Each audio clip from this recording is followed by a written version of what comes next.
What y'all doing out there in TV land, man? If you ain't tuned into Kofi's universe, you slipping. That's why I go get all my info for black culture. He do the best album reviews I seen. You know what I'm saying? Dope rap reaction videos. He do it all. You heard me? Go to Kofi's universe right now. Subscribe to his YouTube channel.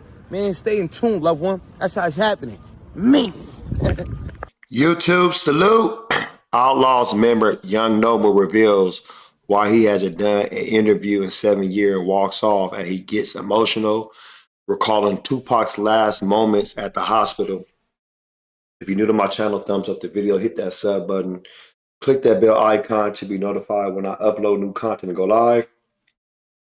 I saw this interview, well, parts of the interview this weekend.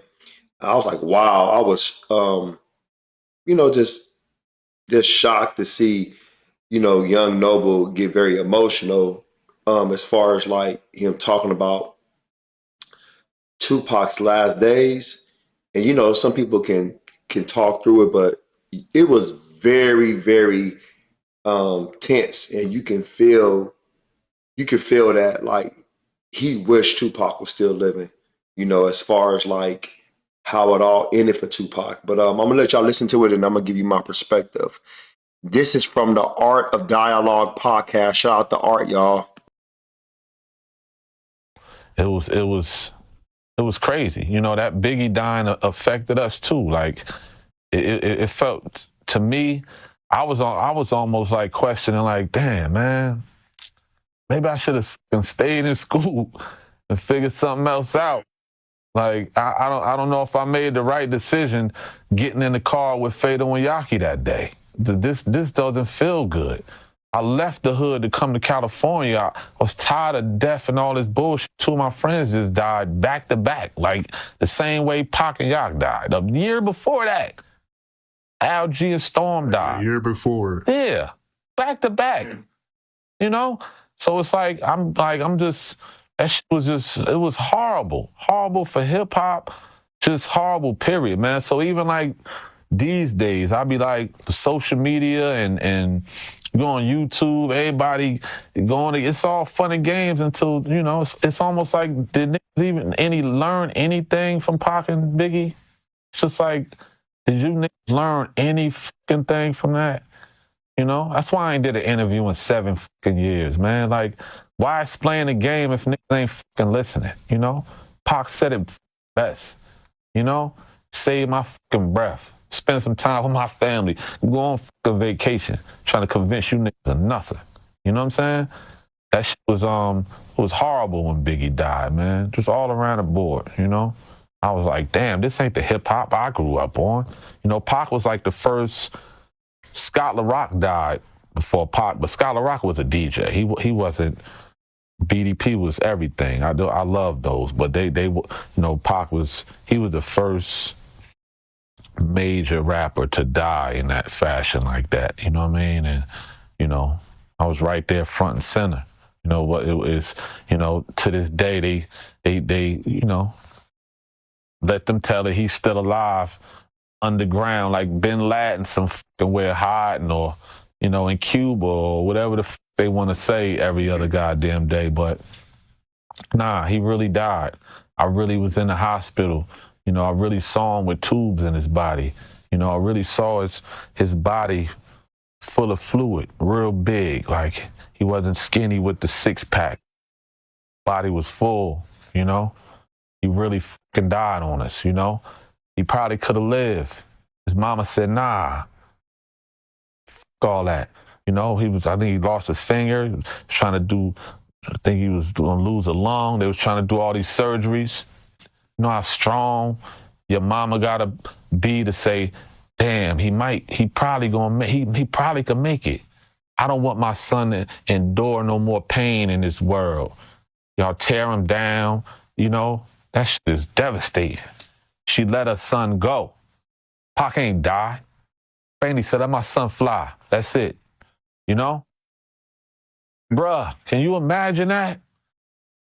I mean, a guy as amazing as him, the world in his fucking palms, his mama like, f that. Let him go. Let him go.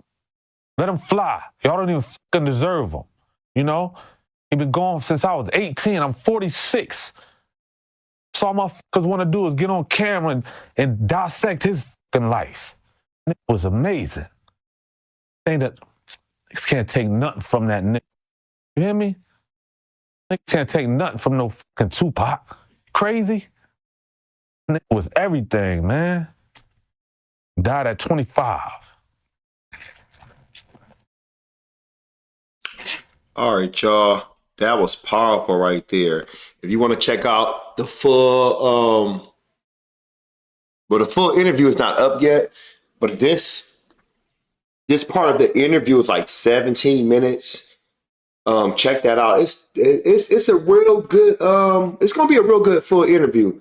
But there's breaking down the segments of the interview. It's real good so far. But for Afeni to say y'all don't deserve my son. That's powerful as hell right there, because I still believe to this day people don't even appreciate Tupac. He wasn't perfect, don't get me wrong, but they don't appreciate who he was as a human being. Remove him as a rapper, remove him as a revolutionary, remove him as a poet, remove him as a ghetto reporter. He was, he as a human being, people didn't appreciate him. And remember, I think he lost like a lung. I could be wrong. Let me know in the comment section. And I think a finger or something. And I think even if Tupac still would have lived, I think he would have been, I don't want to say paralyzed, but he wouldn't be just walking around, at first doing what he would have did. Tupac probably had to go through therapy and stuff, and I think it was just painful knowing that that's her second time her son has been shot that many times. And I think she was just hurt. And I think it was just the fact that, like, sometimes people feel that you're at peace more when you are deceased than you're alive suffering. I remember my grandmother, this is my father's mother, when she didn't want to do the chemo no more. And she was like, I'm tired of this. And she said, take me off the chemo. She was 86, getting ready to turn 87. And she passed away 4 days before her 87th birthday.